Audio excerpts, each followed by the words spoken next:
If a broken arrow message is ever flashed, signaling a nuclear weapons accident within the United States, will we be ready to cope with it?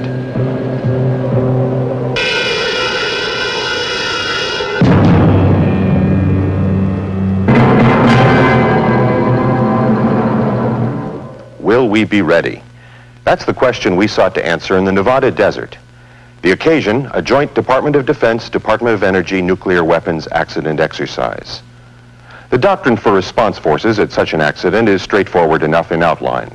You put out the fire, remove and treat casualties, establish command and control, contain the contamination, render the weapon safe, and start recovery operations. And what a tremendous effort lies behind those simple words. What a potential for serious complications. For we're talking about an event that literally explodes in the news media and in the public mind. Our government, from the White House on down, demands a quick, competent response to contain the danger first, then eliminate it, and finally recover from it. Now here is the Air Force on-scene commander at the exercise site. Roger. The exercise you are about to see was the first of its kind, unique in scope and duration, and consequently unique in its great importance to all who share responsibility in nuclear weaponry. Its purpose was to test our responses, to play out from the first Mayday call to the final cleanup the complete scenario of actions required by a major nuclear accident. From this exercise, we all learned valuable lessons.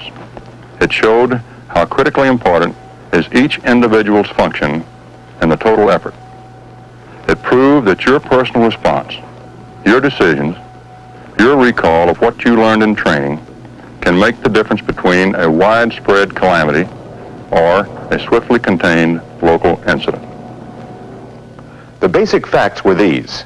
An Air Force C-141 with 7 crew members crashed and burned in the Nevada desert. Aboard was a group of nuclear weapons being ferried to a depot, 6 complete weapons and components for 2 more, from the inventories of the Army, the Navy, the Air Force, and the Marines.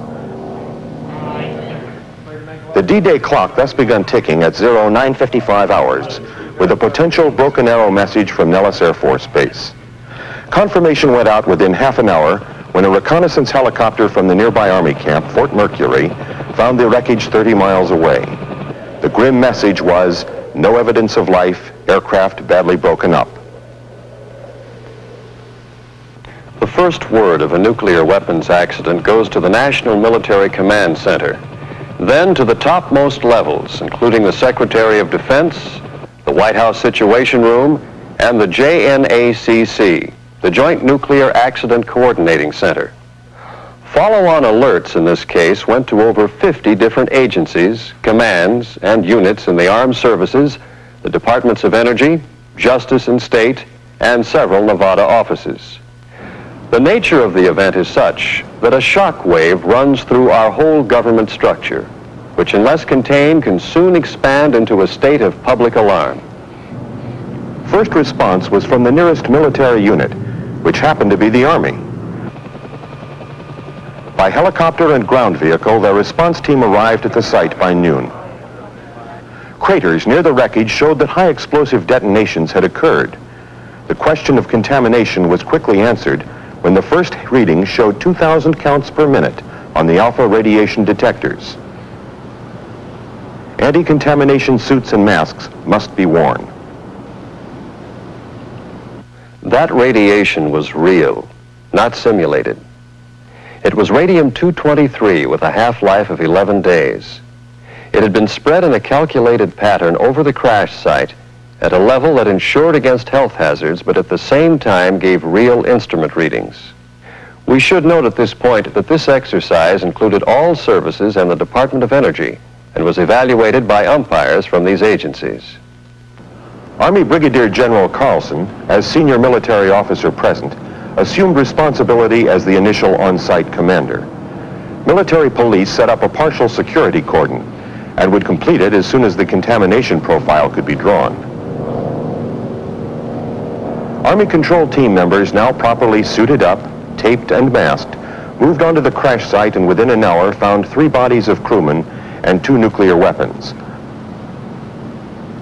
1 Army weapon pinned under the wing and 1 Air Force weapon half buried in the ground. Now 2 civilians appeared in the area unexpectedly. They were promptly stopped by the MPs, but proved to be the owners of this land and soon wanted to talk about damage claims. One of them had picked up some contamination and had to be held for his own safety until the decontamination unit was set up.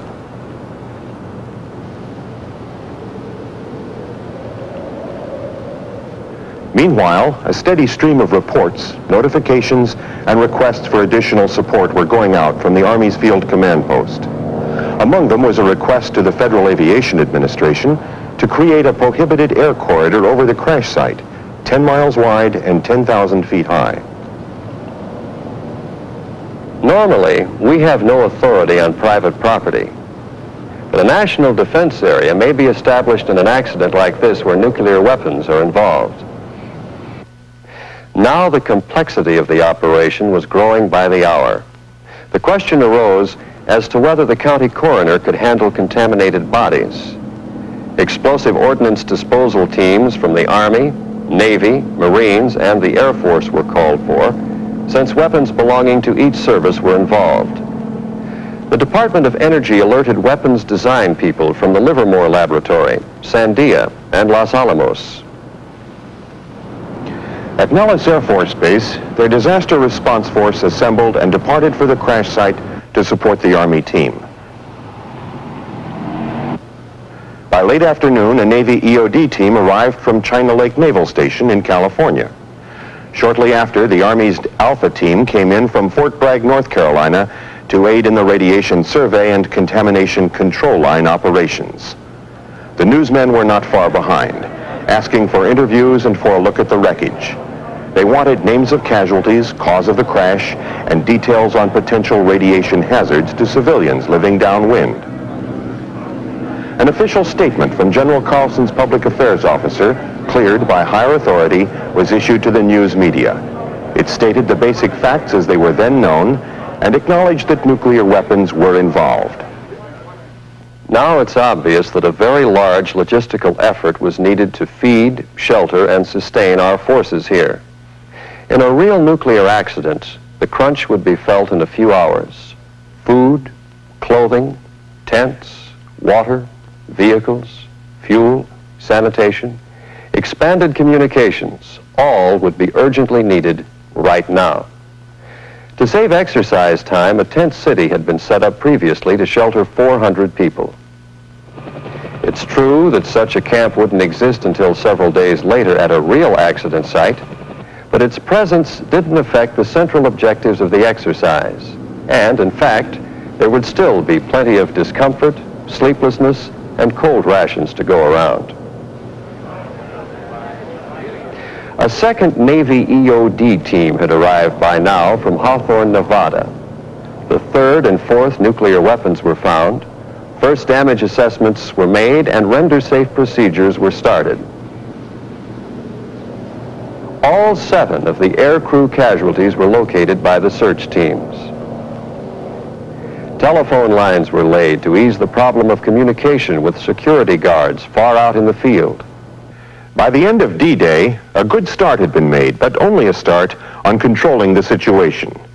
The radiation survey had not yet been completed. 2 weapons and most of the separate components had not yet been found. Communications were minimal, but situation reports to higher headquarters had started. But the needs were great, and among the urgent requests that flowed from the command staff were these: aerial photos of the site, an aerial radiation survey, the long-range communications package called Jackpot, the Air Force's Occupational and Environmental Health Lab, and the Army's Radiological Assistance Medical Team. The Army was still in command at the site since they responded first from the nearest military installation. But the Air Force, by regulation, would soon take over responsibility, since they had possession of the weapons at the time of the accident. In fact, the 22nd Air Force Disaster Response Force was now assembling at Travis Air Force Base, California, and would soon be airborne. At about midnight of D-Day, the lead party of 23 scientists and technicians from the Department of Energy's Weapons Design Laboratories arrived. They were briefed at once by General Carlson's staff, then sent off a status report to their headquarters, and finally tried to get a few hours' sleep in the desert cold. We can close out the first day of this exercise with one further comment. The three major television networks and most major newspapers carried stories on this operation right from the start. We were definitely in the public eye. The next day began with a planning meeting of unit leaders. Render safe procedures of the weapons had first priority. Early in the day, an EOD team found more of the classified weapons components near the wreckage and reported a high radiation count near the aircraft tail. There was by now a steady influx of technical personnel. Navy Radiation Control, or RADCON, teams arrived from several locations throughout the United States. They were joined by Marine EOD and RADCON personnel from California and Arizona. By mid-morning, render-safe procedures on the two Navy weapons were completed. A large mobile crane had been requested on D-Day, and it now came onto the site to help in weapon recovery. One of the Army's weapons was pinned under a wing and an engine. As soon as these were lifted off, EOD personnel were able to electrically safe the weapon. The situation report that went out from the Army's Field Command Post before noon placed the count at 206 military personnel now present, plus the 30 from the Department of Energy's weapons laboratories, with more to come. Communications were in danger of being swamped. But the arrival at the airstrip of the JCS Jackpot mobile communications package from MacDill Air Force Base in Florida promised some relief. Next to arrive was the EOD team from Hill Air Force Base, Utah, to perform render-safe procedures on the two Air Force weapons. Meanwhile, the ground radiation survey pressed ahead toward a complete map of the contaminated area. But then a distraction. A crowd of noisy pickets descended on the command post, protesting the presence of nuclear weapons. All right, don't let anybody move. A television news crew came along to record the fracas, and a lawyer spokesman demanded to see the commander and threatened a court injunction.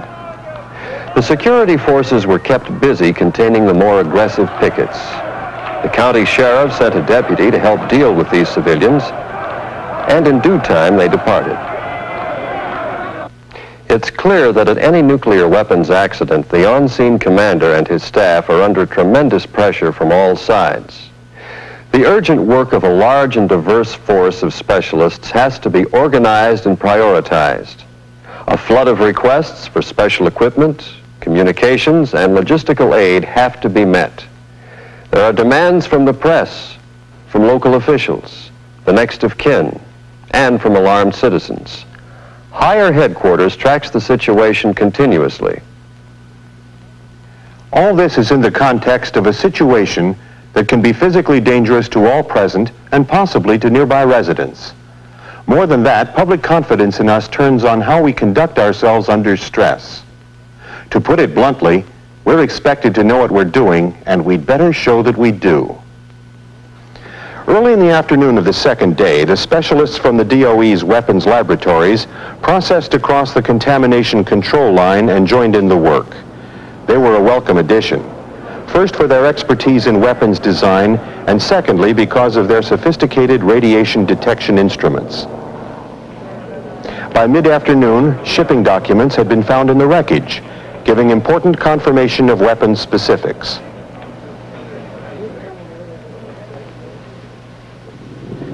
A Department of Energy contractor now made the first aerial survey. Photos were taken from which a more accurate plotting could be made of weapons locations and debris.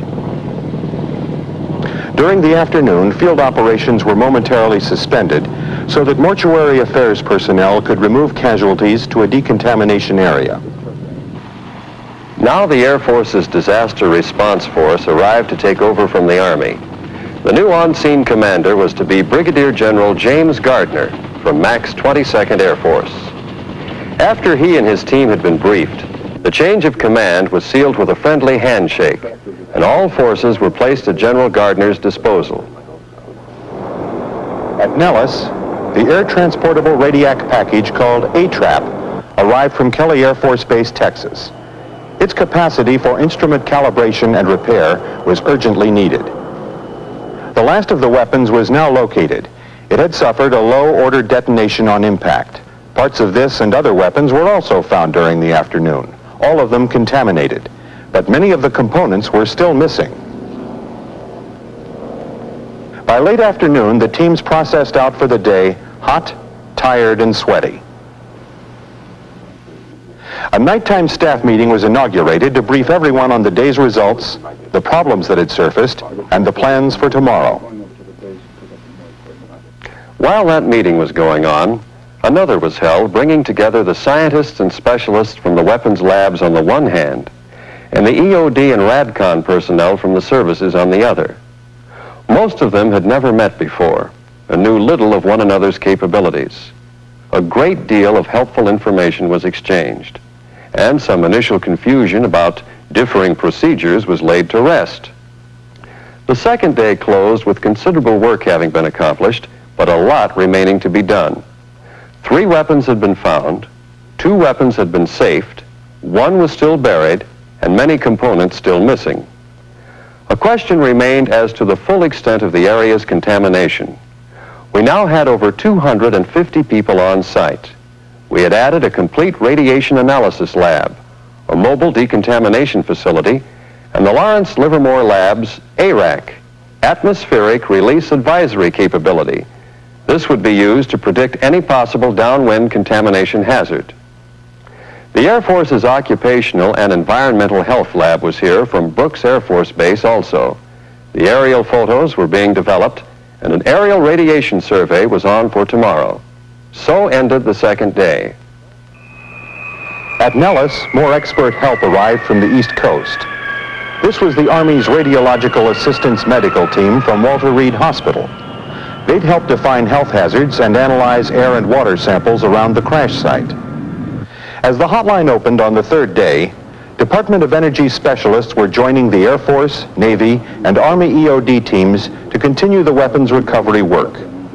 Meanwhile, the on-scene commander's staff was in touch with many agencies in the outside world: the local sheriff, the OSI, the State Attorney General, and the Air Force Inspection and Safety Center.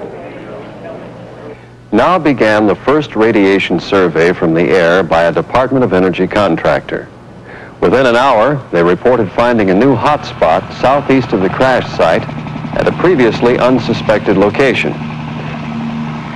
A ground team was sent out to define its size and boundaries, and security was expanded to include it. Soil samples were taken outside the cordon and down the public road to the south. The analysis showed nothing above normal background radiation.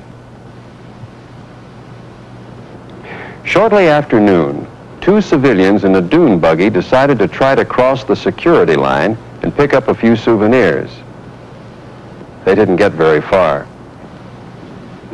After they identified themselves and were checked for contamination, they were allowed to go on their way. The demands of the news media were a constant pressure on the commander and his public affairs officer. News releases were given out periodically, but the reporters always had further questions. There were queries on the possible threat to public health, property damage, the whole matter of transporting nuclear weapons safely, the specific cause of this accident, and many more. Meanwhile, the recovery work went on. A joint Navy DOE team found a heavy component of an exploded weapon in its crater, contaminated. The mobile crane was called in once more to stabilize the Air Force weapon so that the sand could be dug away. Then the render safe procedure on it was finally accomplished. As to the Army weapon, it presented some delicate problems that would be talked over far into the night. Late in the afternoon, the mother of one of the dead crew members came to the site. She wanted to claim his body for burial. She wanted to know how it happened and why, whose fault it was, and what her son had died for. It all comes down on the commander and his staff, the big crises and the small ones, the individual sorrows the public fears. By the end of the third day, we had a pretty good radiation survey in hand. The perimeters were now defined and security was set. A request had gone out for more respirators, an airlift of 7 jeeps, and more heavy equipment. At the evening conference, the list of work to be done seemed almost as long as ever, but the list of accomplishments was now quite respectable. Early on the fourth day, a team of Army and DOE weapons lab people took radiographs of the damaged Army weapon. It could not be safely moved until its internal components had been stabilized. In mid-morning, the Cactus Alliance was heard from. This was a group of environmentalists who wanted everything stopped and had a state court order to enforce it. The on-site judge advocate stepped in. He advised the commander that the issuance of the restraining order was outside the state court's power. This judgment was later sustained by the state attorney general. The staff judge advocate relayed the decision by telephone to local civil authorities, and operations continued.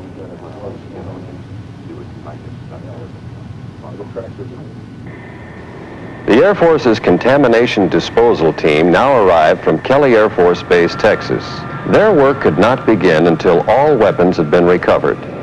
But it was not too early to start planning. Now, a second aerial survey of radiation was made, and an unexpected hotspot was discovered in the north part of the site. A team of Department of Energy specialists deployed there found high radiation counts and updated the plot of the area accordingly. So far, there hadn't been any wind, but we knew the dead calm conditions seldom lasted long out here. When a little breeze came up, the Army RADCON team was tasked to get background air samples.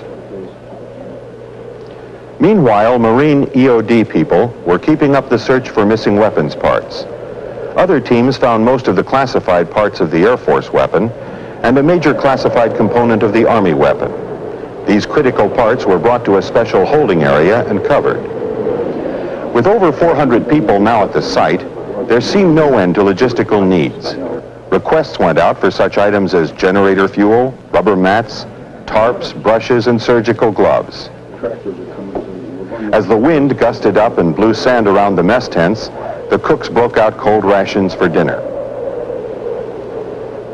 Toward the end of the fourth day, the contamination plotting was complete enough to permit the contamination control line to be moved closer to the crash site.